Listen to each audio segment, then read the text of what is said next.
The sun was setting behind the mountains of Black Ridge when Sergeant Jack Walker, a retired American commando, watched enemy trucks roll into his hometown. For 20 years, Jack had served in special operations units around the world. He had fought in deserts, jungles, and frozen mountains. When his military career ended, he returned to Black Ridge, a quiet town hidden deep among forests and rocky hills. He thought his days of war were over. He was wrong. A powerful criminal militia known as the Iron Wolves had seized control of the region. They arrived with armored vehicles, heavy weapons, and hundreds of fighters. Local law enforcement was overwhelmed. The militia quickly occupied roads, communication towers, and government buildings. Fear spread across Black Ridge. Many residents fled. Others stayed and suffered under the militia's rule. Jack watched everything from his cabin on a hillside. The Iron Wolves believed that because they had superior numbers and weapons, victory was guaranteed. But they underestimated one thing. They were fighting on Jack Walker's home ground. The first strike. Jack knew a direct attack would be suicide. The militia had machine guns, armored trucks, and patrols everywhere. Instead, he chose guerrilla warfare.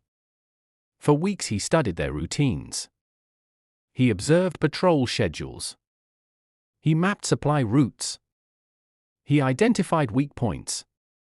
A guerrilla fighter does not fight where the enemy is strongest. He strikes where the enemy is weakest. One moonless night, Jack moved through the forest like a shadow.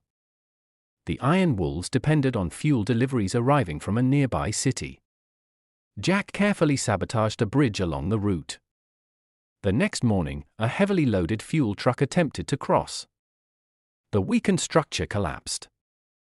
The road became unusable. Fuel shortages began almost immediately. The militia commanders were furious. Yet nobody knew who was responsible. The legend begins. Over the next month, strange incidents occurred. Communication towers mysteriously failed. Supply depots caught fire. Convoys became lost after road signs disappeared. Power generators broke down. The Iron Wolves started hearing rumors. Some said a former commando was hunting them. Others claimed it was a group of resistance fighters. A few believed it was a ghost.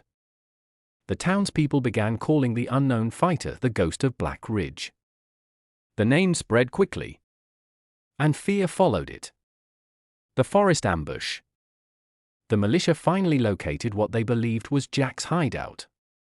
50 fighters entered the forest to capture him. Jack expected them. Using his knowledge of the terrain, he led them deep into narrow valleys and steep ravines. Then he disappeared. The militia searched for hours.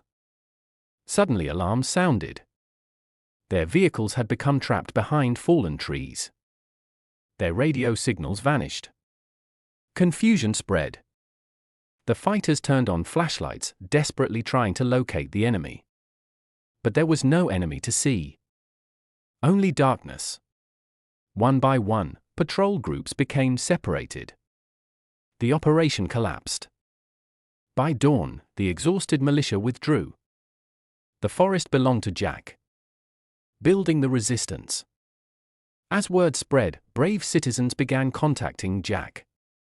Teachers. Mechanics. Farmers. Truck drivers.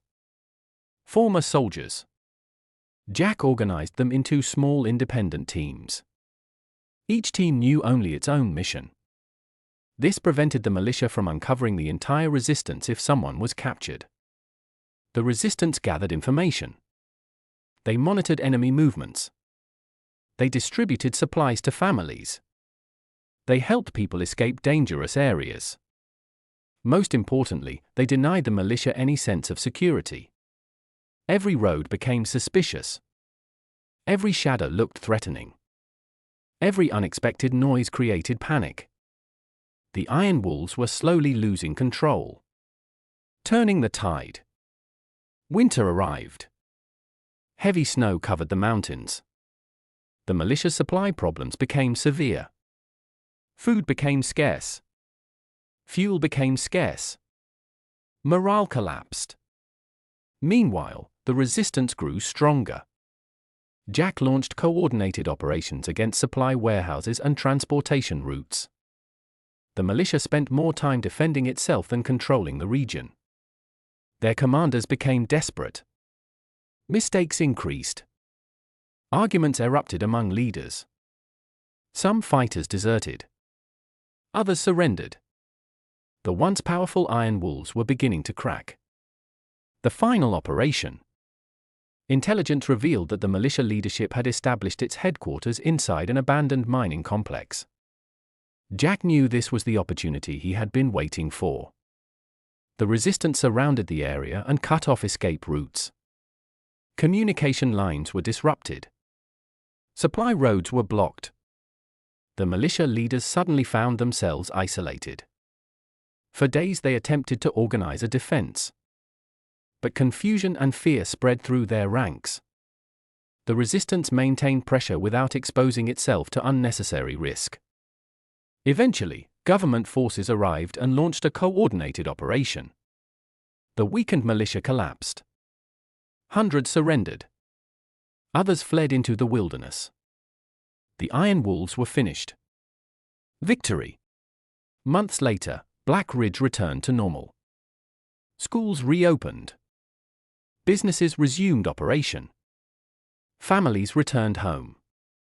Peace had finally come back to the mountains. One evening, the town held a celebration. Citizens wanted to honor the man who had led the resistance. But Jack Walker never attended. Instead, he stood alone on a distant ridge overlooking the town. The people below cheered and celebrated their freedom. Jack smiled. The victory had never been about glory.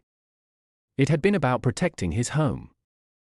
As darkness covered the mountains, the former commando turned and disappeared into the forest.